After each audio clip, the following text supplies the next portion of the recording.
வணக்கத்துடன் இது வரலாற்று பதிவுகள். இன்னைக்கு நம்ம 17வது திருக்குறளை மையப்படுத்தி பேசுகிறோம். ஒவ்வொரு நாளும் ஒவ்வொரு குறளை உங்களிடம் பேசுகின்ற பொழுது என் மனதிற்குள் அப்படி ஒரு மகிழ்ச்சி.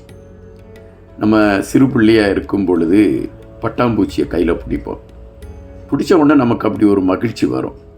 அந்த பட்டாம்பூச்சியை கையை விட்டுருவோம். விட்ட பிறகு பார்த்திங்கன்னா அந்த பட்டாம்பூச்சி கையை அந்த சிறகில் இருந்த துகள்கள் நம் கையில் அது பட்டிருக்கும். அப்படி அது பட்டிருக்கதை பார்த்த உடனே எப்படியோ அது ஒரு காதலி நம் கரத்தில் தீண்டியது போன்ற ஒரு மகிழ்ச்சி மனதிற்குள் இருக்கும். அந்த சந்தோஷத்தோடு நாம் ஆங்காங்கே அந்த கை 2 விரல்களை மட்டும் மேலே தூக்கி கொண்டு ஓடி ஏதோ ஒரு பெரிய சாதனை செய்தது போல நம்ம இருப்போம்.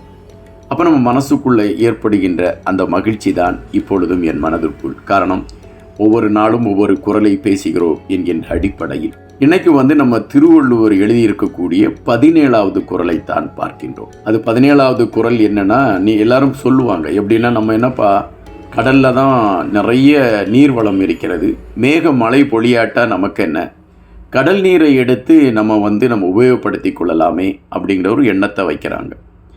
ஆனால் மேகம் மழை பொழியவில்லை என்றால் கடல் நீர் வற்றிவிடும் என்கின்றார் திருவள்ளுவர். அதில் குன்றிவிடும் என்று கூட அதை எடுத்துக்கொள்ளலாம்.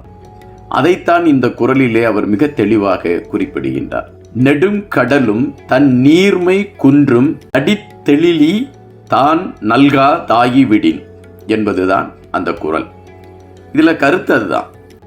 மேகம் நீரை கொண்டு வந்து பொழியவில்லை என்றால் கடல் நீரும் வற்றிவிடும் என்பதுதான். நம்ம நிறைய பணம் நம்ம கையில் வச்சிருப்போம். ஆனால் அந்த பணத்தை நம்ம செலவழிச்சுக்கிட்டே இருந்தோம்னா நம்ம கையில் ஒன்றுமே அதுக்கு பிறகு இருக்காது.